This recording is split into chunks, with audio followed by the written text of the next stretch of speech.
Oi pessoal, hoje a gente vai falar sobre o ambiente. Como estabelecer ambientes relaxados e que proporcionem autonomia e potência para as crianças se desenvolverem bem. Primeiro de tudo, quando a gente fala em ambiente, a gente precisa lembrar do nosso ambiente interno. Como que a gente está agora? O que a gente está pensando ou sentindo? A gente percebe como a gente está? Ou a gente é levado pela bola de acontecimentos sem sequer parar para perceber o que se passa internamente? Esse é o primeiro ambiente que a gente deve perceber quando pensamos nas crianças. Por exemplo, sempre por volta do meio-dia, depois do almoço, o Lucano já está com sono.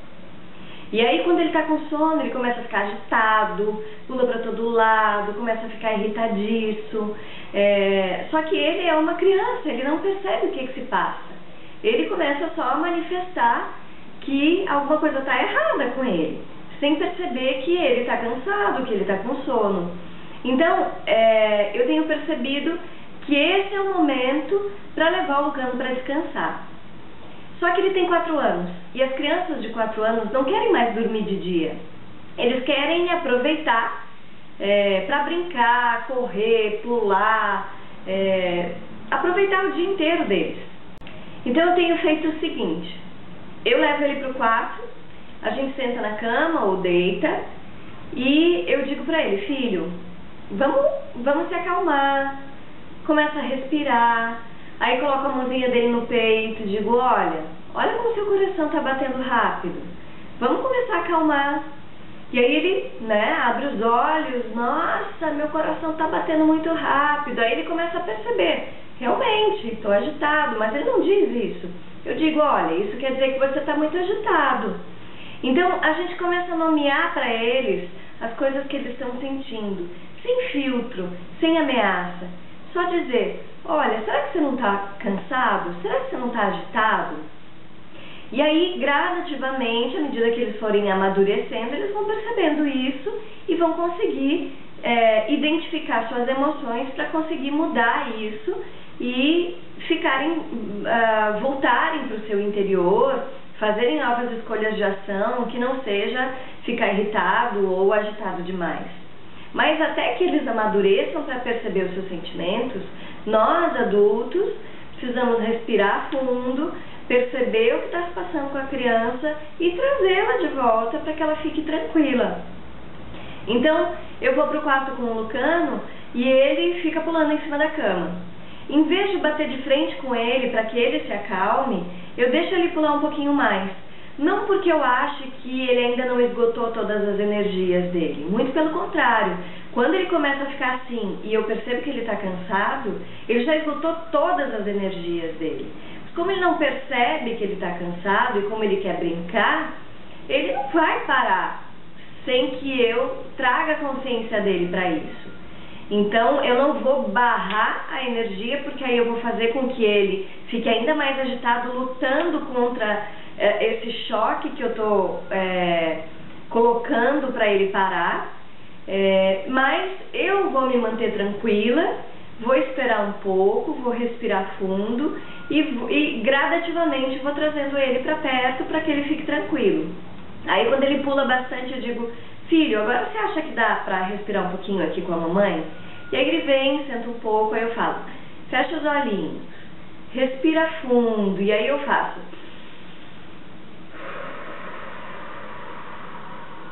E tento fazer a respiração mais longa que eu conseguir, para que ele perceba como que a gente faz para se acalmar. E a gente respira algumas vezes. Ele vai acompanhando do jeito que ele consegue, mas eu mantenho a minha respiração.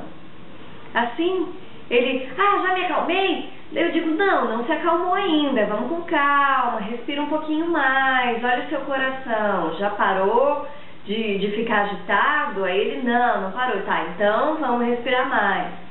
Quando a gente faz isso deitado, eu falo pra ele: olha, vamos respirar 3 vezes, mas você não pode se mexer nem falar, tem que ficar estátua.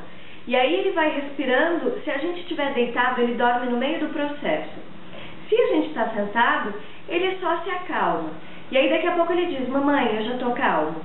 E aí realmente ele já tá calmo e a gente parte para fazer outra coisa. Porque se eu recebê-lo agitado e continuar fazendo as coisas sem trazê-lo de volta para a calma, ele vai passar o dia inteiro nesse bolo de agitação sem conseguir aprender pela prática a parar e respirar fundo para se acalmar. No nosso último vídeo a gente falou sobre parar. Esse é um exercício bem interessante que a gente faz durante 5 minutos todos os dias durante o trabalho. Para um pouquinho, ajeita as costas e respira, sem ficar pensando o que eu vou fazer depois. Tenta não pensar por 5 minutos, parece uma eternidade no começo, mas depois isso vai passando e a gente vai se acostumando. Quando a gente faz esse exercício diariamente, na hora que a gente encontra com a criança agitada, ou num momento nervoso, antes de perder a calma, de perder a paciência, a gente vai conseguir lembrar de respirar para fazer uma escolha mais equilibrada e trazer a criança de volta. Não adianta nada a gente responder aos agitos da criança com uma agressão, com um grito, porque isso vai agitá-la mais ainda. Se ela não está percebendo o que está se passando com ela, por ainda não ter amadurecido, neurologicamente falando, emocionalmente falando, a gente não vai nunca ajudar a criança se a gente também não conseguir se acalmar. Eu tenho entendido a irritabilidade e a desarmonia das crianças, as nossas mesmo, como uma forma, uma desconexão da gente com a gente mesmo. Em todo o nosso caminho educativo, a gente não foi educado para conectar, a gente foi conosco mesmo. A gente foi educado para ir para fora, responder às artimanhas do mundo, responder às necessidades do mundo e muito pouco responder e interpretar as nossas sensações, sentimentos e pensamentos, para conseguir tomar uma atitude mais harmoniosa e fluir na vida, em vez de estar sempre na batalha. Quando a gente está conectado com o nosso ambiente interno, a gente consegue ter um pouco mais de lucidez para saber o que fazer quando as crianças ficam agitadas. E quando a gente faz isso, a gente ensina as crianças a fazerem isso mais tarde também. Geralmente, quando a criança está muito agitada, respondona, não escuta a gente, isso aí é natural para uma criança de 3 até uns 7 anos, porque eles estão trabalhando com os seus limites internos, com os limites do mundo todo, e também estão aprendendo sobre a sua própria autonomia. Quando a gente aprende sobre a nossa autonomia, naturalmente a gente vai olhar para as coisas dos outros e vai ainda permanecer um pouquinho sobre o nosso umbigo. O que a gente pode ensinar às crianças, em vez de tolir a sua liberdade, é ensiná-las a voltar um pouco para si, ter um pouco de consciência, trazer consciência para o momento. Quando a gente ensina a criança, opa, para um pouquinho, percebe o que você está fazendo, percebe que você machucou alguém, ou percebe que você está gritando muito, calma. A gente precisa dizer isso para a criança, com calma, sem agressão, porque a criança ela vai aprendendo à medida que ela vai se expressando e ouvindo a resposta do mundo, se expressando e ouvindo a resposta do mundo. Quando a gente responde com firmeza amorosa, a gente consegue trazer a criança para um mundo mais lúcido, a gente consegue trazer a criança a perceber-se um pouco melhor, para responder de forma harmoniosa ao mundo.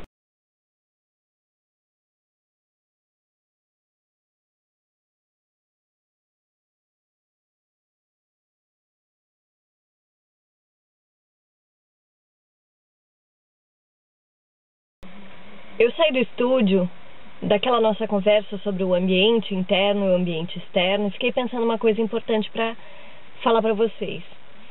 Não pensem que os exemplos que eu dei em relação ao meu filho são coisas fáceis de se fazer. Muito pelo contrário, é um exercício diário de conexão comigo mesma, de conseguir manter-me calma, trazer a paciência, ficar tranquila, para conseguir fazer com que o meu filho volte dos seus loopings, entenda os seus sentimentos. Então, é um exercício diário, sabe? É um tempo que a gente tem que ter para conseguir respirar fundo e fazer melhores escolhas de relacionamento. São coisas que eu venho já pensando e praticando. Pratico esse exercício de presença já faz 10 anos. Isso que eu falei com todos os exemplos são coisas que deram certo. Isso não quer dizer que a gente não escorrega, não perde a paciência e de vez em quando não tem vontade de gritar e às vezes até chega a gritar, mas rapidamente, porque eu estou fazendo esse exercício de parar todos os dias, eu me dou conta do que eu estou fazendo e digo, não, só um pouquinho. Meu filho, desculpa, não era isso que eu queria dizer e não era assim que eu queria fazer. Eu fiz uma escolha errada. E aí a gente retoma. Isso é muito importante. A gente não é perfeito. A gente está buscando se melhorar todos os dias. E que a gente tenha paciência com a gente mesmo. Esse era o último recado que eu queria dar para vocês ficarem tranquilos. A gente vai junto nesse caminho.